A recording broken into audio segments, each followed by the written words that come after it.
pārsteigtums. Ar tik drosmīgu apgalvojumu intervijā telekanālam BBC klajā nācis Vladimira Putina preses sekretārs Dmitrijs Peskovs. Un šis ir kārtējais neizprotamais izteikums no Krievijas puses, ar ko pēdējā laikā Kremlis arvien aktīvāk mēģina diskreditēt Latviju.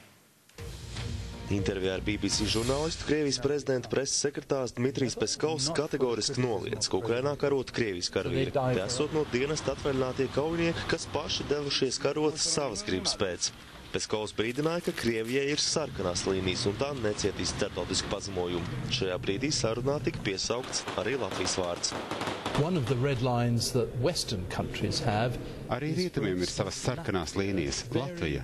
Esam ļoti satraukšies, ka tie notikumi, kas bija Ukrainā, var atkārtoties Latvijā. Krievu tautības cilvēki sāktu sacelties pret Latvijas valdību. Vai tas ir iespējams? Es jums piekrītu, kas notiktu, ja kāds norganizētu valsts apvērsumu Latvijā un Brisele atzītu šo apvērsumu. Ja jaunā vara tiktu atzīta, tas būtu liels apdraudējums Latvijai.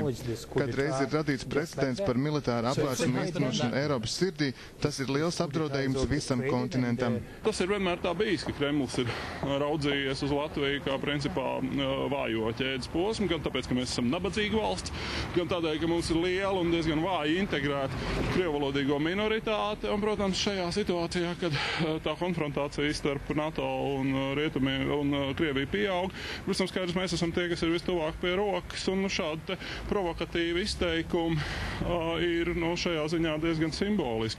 Pēdējā laikā Latvijas vārds Krievijas medijos locīts bieži un skandalozi. Svētdien NTV kanāls vēstīja, ka Krievijā ASV spēcdienestu uzdevumā spiegojas bijušais Latvijas Saeimas deputāts Aleksejs Holostovs. Pirms pāris dienām Krievijas mediji sūkstījās, ka Krievijā uzdarbojas sektāns no Latvijas Aleksejs Ļeģājevs, kurš arī esot ASV spēcdienestu iesūtīts diversants. Jānis Zvars, Sergejs Medvedevs, TV3 ziņas. Lietuvas prezidenta Daļa Grībauskaite nākus klajā ar spēcīgu